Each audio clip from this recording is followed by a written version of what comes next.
Oh, hi! If you cannot tell, I'm wearing a very flattering sweater. Really shows off my figure.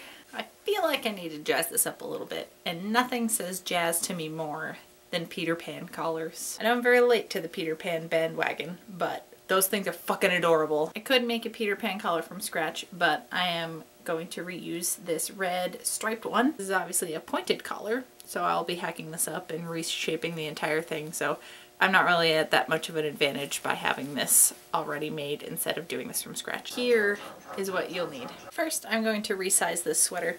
Just on the sides, it kind of looks like a goat inside out. Not an inside out goat, but I mean the negative threads make it look like a goat. Now you just do a little pinch and pin. Do this to both sides. Now I'm just taking a piece of chalk and marking where the body fell.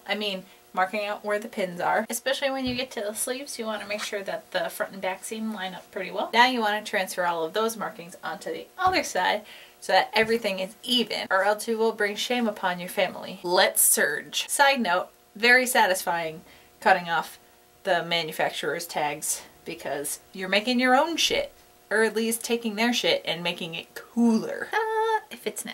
Benefit of making this collar from scratch is that you can make it as big as you want. Since I have some limitations, my collar will only go on the front. It's not going to extend around the back. Since this will be 2 pieces, I'm just going to hack this right in half. Once it was cut, I flipped the collar inside out and then sketched a curvier line so that it will actually look more like a Peter Pan collar instead of just a regular shirt collar.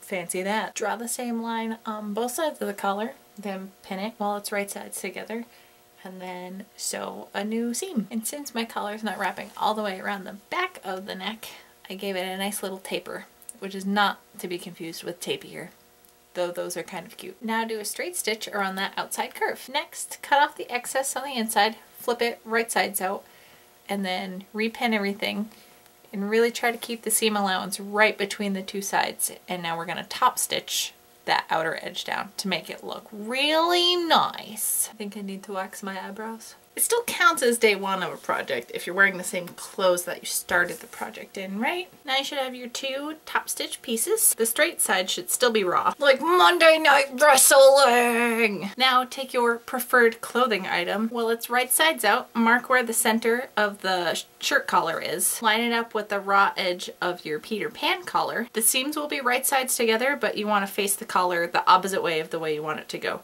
so that afterwards you can fold it down this way. This will probably feel wrong to you, but it will make sense afterwards. You want to go nice and slow with a straight stitch and just get this as close to the edge as you can. Great, it looks perfect! You're all done now! Psych! This is probably the point in the project where you're like, the fuck is she doing? Ready for it? Ready for the nice professional finish? Fold it down and then you top stitch right along that edge so that none of the gray is showing from behind, and you're done. Just to address this now, you really want to make sure that the points are gonna meet in the middle right here, like I didn't successfully do. Let's try it on and look totes adorbs. Hi Frank, on behalf of the Dachshunds, what do you think of this sweater? Okay, I think that means yes, or that he's hungry. 'Cause I ain't no collar back girl.